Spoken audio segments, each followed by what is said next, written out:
mathematician, pasang-awa lang po ako sa math, Mr. Chairman. Mr. President, esteemed colleagues, I rise today to sponsor House Bill number 4058, or the General Appropriations Act of 2026.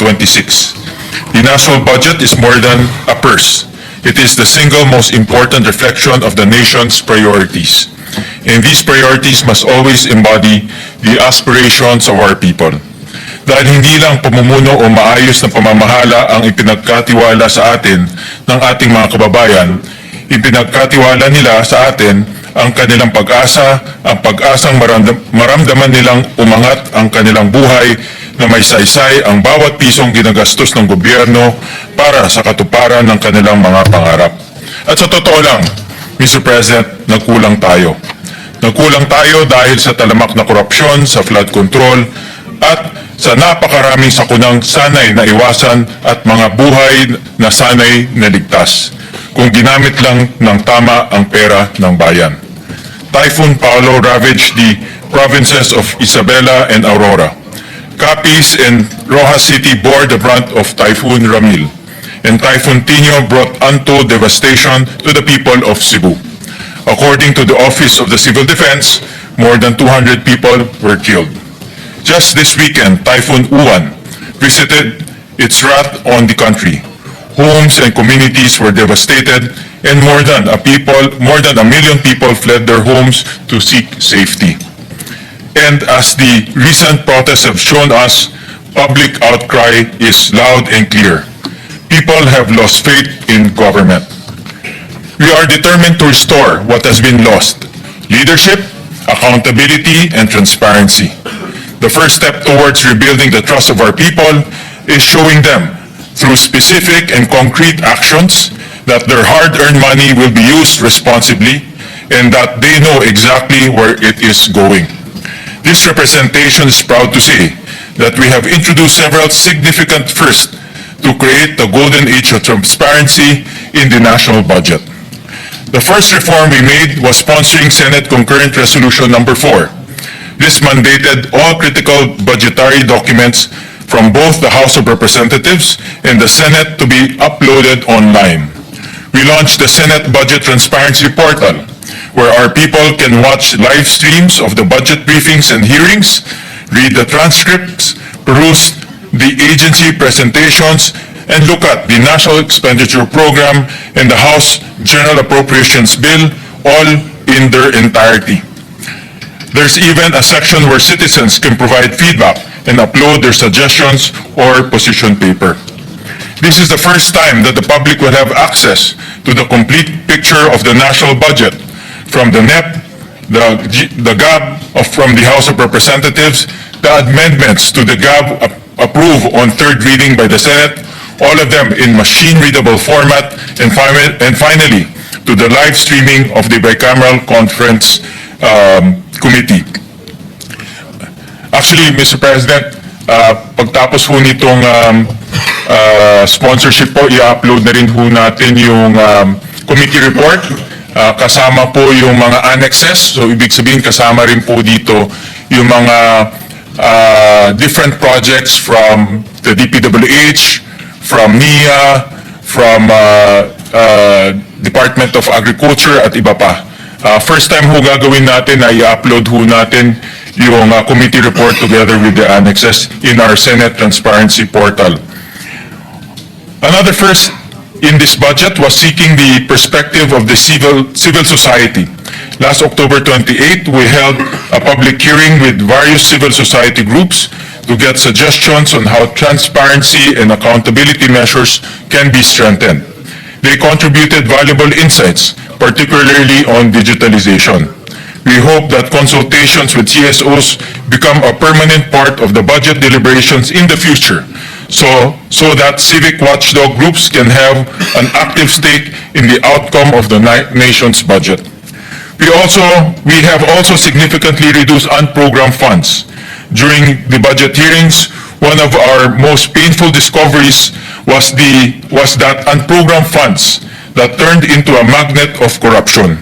In 2023, the total amount for flood control projects that was sourced from unprogrammed funds stood at 25.25 billion.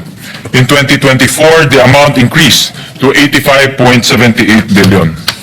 For 2026, the House GAB allotted 243 billion pesos.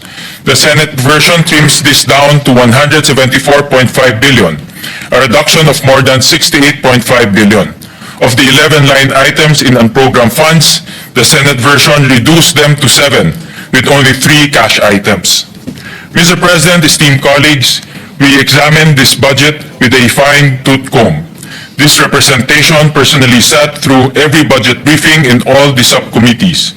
And after all the budget briefings were concluded, we organized an additional series of technical working group meetings, and we invited all the senators and their respective offices to these TWGs to get their thoughts and recommendations, because we wanted to ensure that no stone was left unturned.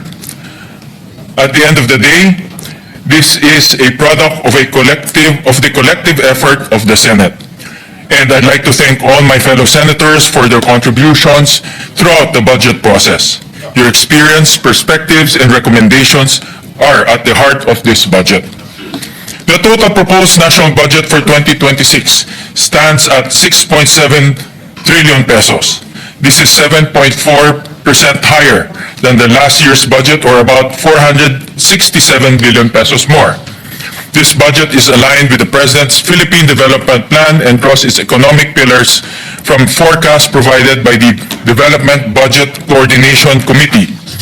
GDP growth rates are set at 6.6 to 7% for the next year, as adopted from the DBCC. We are aware that external economic headwinds such as the U.S. tariffs and the uncertainties in our domestic economic environment, as evidenced by the slower GDP growth rate of 4% in the last quarter, may cause some to change their outlook on the nation's economy. But these developments do not dampen our confidence. We will take these challenges as a call towards more disciplined spending. Let me share the highlights of this budget committee report.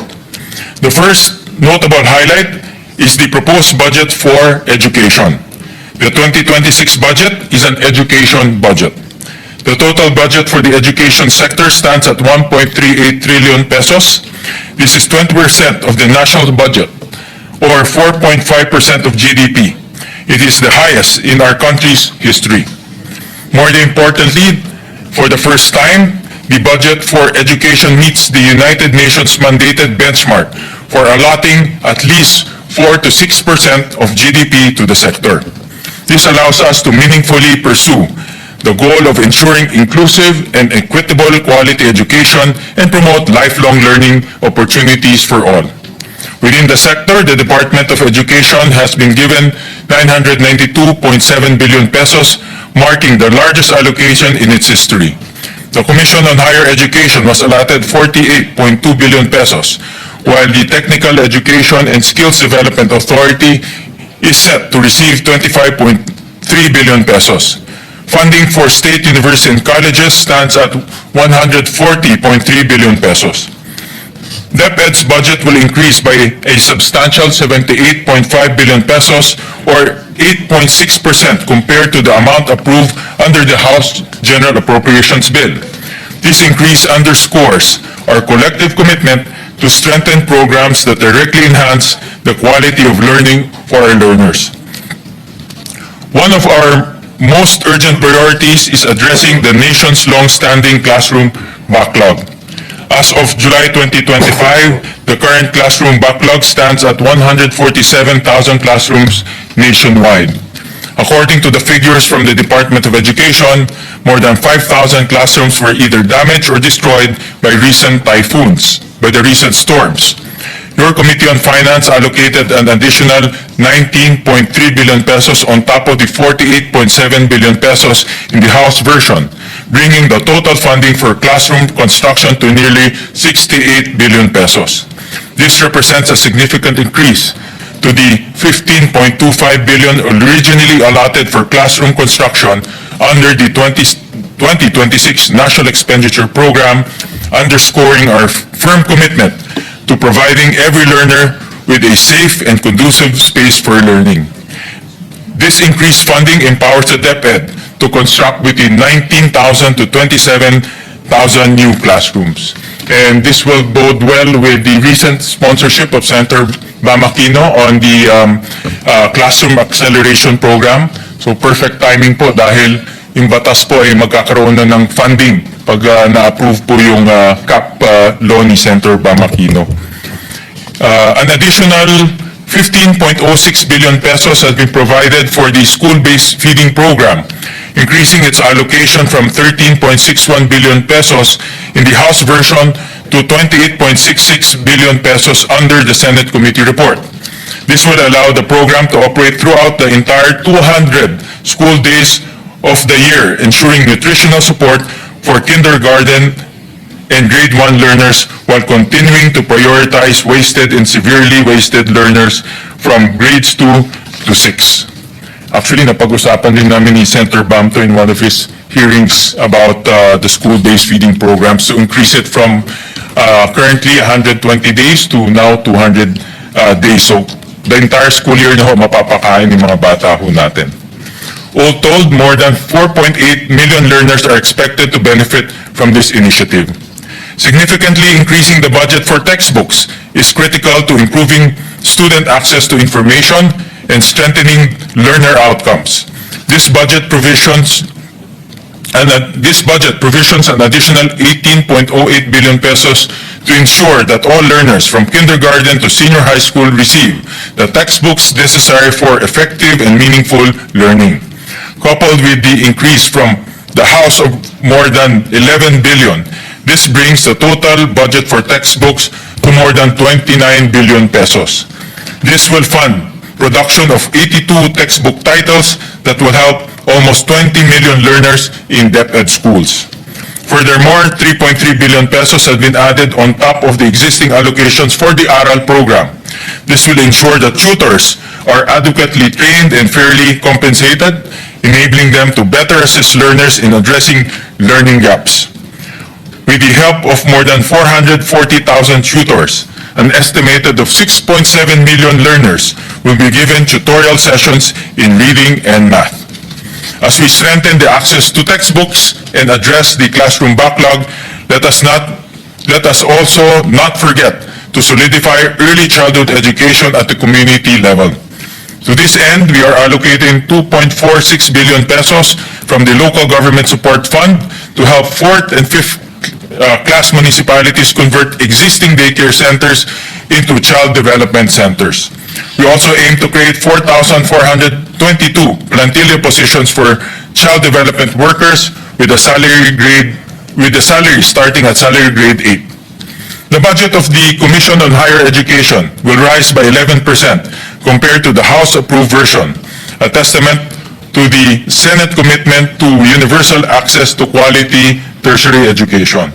This augmentation assures an additional 6.6 billion pesos for the tertiary education subsidy, ensuring that 490,000 incoming college students from 4-piece household can pursue their studies. This affirms our vision for the 4-piece program that every family beneficiary should have at least one college graduate who can lift the household out of poverty through education.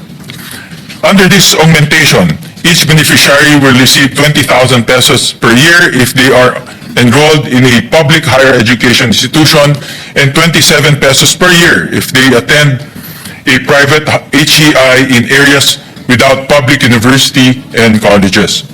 It also corrects inequities in the past when students from low-income households were crowded out in the selection of TES beneficiaries. The budget of Technical Education and Skills Development Authority stands at a historic high, a reflection of our firm belief that TechBook is not second class. It is a first-class ticket to gainful and dignified employment. We have provided an additional 5.1 billion pesos under the Training for Work Scholarship Program to train around 190,000 Filipinos in high-demand sectors such as healthcare, artificial intelligence, semiconductors, and creative industries. These priority industries were identified by the Private Sector Advisory Council's Education and Job Sector Group